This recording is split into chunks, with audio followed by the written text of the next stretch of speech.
So we're about 10 days before Thanksgiving, and admittedly I meant to get a turkey video out long before this, but better late than never. If you're looking for a turkey video, hopefully you find this one.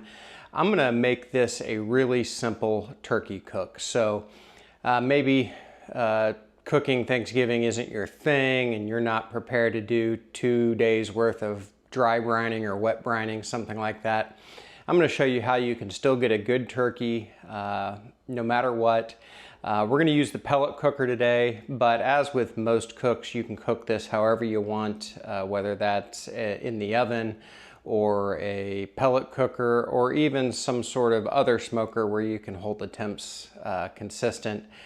So let's get moving. All right, so here is our bird. It's about a 12-pound bird, 13-pound bird maybe. I have it thawed, rinsed, and spatchcocked. I have done spatchcocked chicken and turkey videos before, so you can look those up if you want to know how to do it. Let me kind of pat the top dry here real fast. You definitely want to make sure your bird is dry. Gonna do both sides, and we'll talk a little bit about the spatchcocking. All you do when you spatchcock is cut the backbone out, right down the center. Then I give it a little chop kind of on that keel bone, wishbone area, and then it just will pop apart. This will help your turkey cook evenly. It will ensure that the breast and the dark meat, the thighs, etc., are done at the same time. It just lays flat, eliminates that air pocket in the middle that leads to uneven cooking and usually dry breasts, to be honest. So feel free to look up one of my videos or a lot of people spatchcock turkeys. There's plenty of resources online to find that. But that's all I did. Cut the backbone out, chopped a little bit in the keel bone with a cleaver, and popped it open. I rinsed the turkey, and now I've just patted it dry. So that's all I've done so far. Now, in a perfect world, 24 to 48 hours in advance, you would season this with some sort of salt-based seasoning, or even just salt, and dry brine this for a couple of days. I think dry brining is better than wet brining. It's a lot easier to do and manage, in my opinion. But I only have about 8 hours today, and frankly, you could do this right before you cooked it if you had to. But I'm gonna use some Meat Church Holy Voodoo. Use your favorite barbecue rub or even just salt. And we're just gonna give this a sprinkle on the inside first.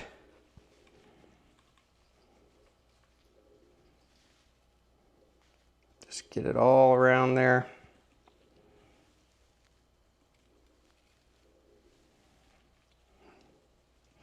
And I'm not gonna go super heavy because we're gonna do something else right before we cook this as well. And it's gonna involve seasoning. So I wanna be careful not to over season the bird. But now we're just gonna flip this over. And we're gonna do the same thing to the presentation side. And I actually love the way a spatchcock turkey looks. This was just a grocery store bought bird, so I've got the skin, unfortunately doesn't come as far down as I would like it. But while we're doing this, I'm gonna go ahead and kind of detach that skin from the breast meat a little bit. There we go. And now we're just gonna season the top the same way we did the underside. And again, if you can do this 24 to 48 hours in advance, your turkey will be better for it. It'll help crisp that skin up and get it good and seasoned. Do the wings there. Okay. And now this is going to go into the fridge just like this. And it's just going to dry brine. In my case, not quite 8 hours, but again, if you had to do this right before you were cooking it, that's the way it is. It'll be okay.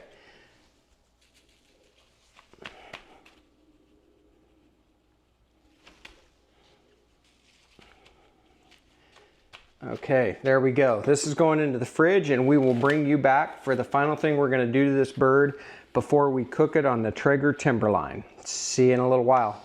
Okay, so I have the Traeger Timberline XL running right now. It's not quite up to temperature, but I've got it set to 325. It's almost there. We're going to start this out at 325. Now you could start this out earlier or slower and get some smoke on it, maybe at the 225 mark. But you got to be careful. If you do that for too long, you won't have enough time to crisp the skin up, in my experience. So again, we're trying to make this like simple for, you know, the person that doesn't like to cook all the time or whatever, and I find that 325 is perfect to start this out on. We will bump the temperature up at the end, and we'll get to that. But right now I've got some warmed room temperature butter along with some of our Holy Voodoo seasoning. I'll show you that. And I am just mixing that up right now, kind of incorporating that seasoning into the butter. And we're going to take that mixture and just grab some of it, and we're going to feed it under the skin, that skin that we separated. And I want to be careful and be gentle because I don't want to rip the skin. I want to try to keep it intact. The skin was already a little bit jakey to begin with, but we're just going to push that butter up under that skin, make direct contact with the turkey breast, and grab a little bit. This is a little bit gross, but grab a little bit more and really get it in there. Now, it doesn't have to be spread all around. Gravity and the heat will sort of take care of that, but you still want to try to get it in a good spot. The other thing I'm going to do is tuck the wings under the bird. They will burn if you don't, so I like to do that. And that's going to be pretty good there. I might try to get up under these thighs just a little bit, only because I already have the butter, and I'm not going to be using it for anything else, obviously. And if we can get it up under there, again, gravity and the heat will do the work for us. But once again, I want to be really careful not to tear the skin. And I am going to grab a temperature probe that will hook directly into the Traeger. Well, that butter's perfect up there in the breast. And we're going to put that in the deepest part of the breast, not touching bone. And there we go. So I'm going to get this in the Traeger now. And I'm going to put this drip tray underneath the bird just to make cleanup easier. So I'm going to put the bird in this middle shelf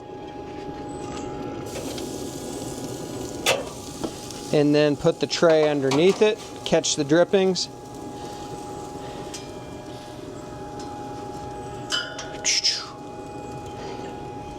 Here we go.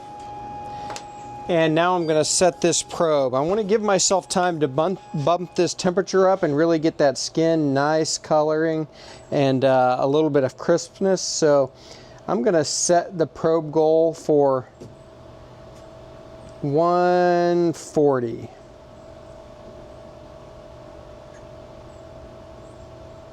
Okay. So there we go. So we'll keep an eye on this, and we'll bring you back. Might bring you back before we hit that 140 probe goal, but we'll definitely bring you back when we bump the temperature up. We'll take a quick look at it. All right, we are just below 140. I'm going to be cranking the cooker's temperature up to 375 to try to get that skin crispy, get a little pull back on it. I have not opened this cooker since I put this turkey on, and that was 3 hours ago, just less than 3 hours ago. So let's take a look. I'll crank the heat up, and it's actually getting kind of dark here. So we'll talk about the plan going forward, but let's take a quick look. Ooh, that skin is already pretty nice. I don't know if you can see that very well, but it's already looking great. Some nice pullback. A little misshapen. I should have shaped it better when I put it on the cooker, because it's going to cook in whatever position you put it in. But I'm going to crank this heat up to 375. We will take this turkey to 160 degrees on the probe. Carryover heat will make it safe. You know, get it up to that 165 in the breast, and that'll end up being around 175 in the thigh and leg. Because it's getting dark, I'm going to meet you inside in just 20 degrees. So I'll get the camera set up in there. We'll take this turkey off and take a look at it inside. See you in a few. Okay, so here's our turkey. It actually took a little longer than I expected. It's been resting here not more than 10 minutes. I'd really like to rest it longer, but it's time to eat dinner. I've got to travel for my real job tomorrow. I know it's hard to believe, but YouTube doesn't pay the bills. But this is really ugly, and this is everything to do with the way I put it on the grill. I didn't really shape it like I should have. Things cook like you put them on the grill. That's why when you're doing ribs, you squish them together a little bit, make them a little meatier, make them pretty. Also, the way the skin was, and that was no doing of mine, it was just the way it was butchered. But all that being said, I think this is going to be outstanding as far as taste. First of all, listen to the skin. It's exactly what you want. At least it's exactly like I want. Makes the skin so good. So let's just start carving this. We're going to go right down the center and just separate this into halves. And the way I like to do the breast, well, first of all, let's get rid of this leg quarter. Look how easy that came off. I didn't do that prior to cooking, but I hope you can see how pretty that is. We'll go ahead and try to separate this wing here. Just find that joint. There we go. So there's a pretty turkey wing if that's your thing. I'll tell you what, I'm going to go ahead and try this skin right off of this wing. Oh man, that's so good. And the way I like to do the breast is I like to cut it off whole. Just as close to that line of bone that you can. All this is, of course, great meat right here. But you want to cut your breast, in my opinion, across the grain. Makes it so tender. I tell you what, again, this is not going to win a beauty pageant, but this is going to be so good. I can't wait. I'm going to try a piece right now. A little piece of skin along with that breast. Look how juicy that is. That is so good. All right, that's going to do it for this video. We're all hungry. It's time to eat. I'm going to get the rest of this turkey carved up. And I want to wish you and yours a very happy Thanksgiving from BuQeye BBQ. And we will see you next time.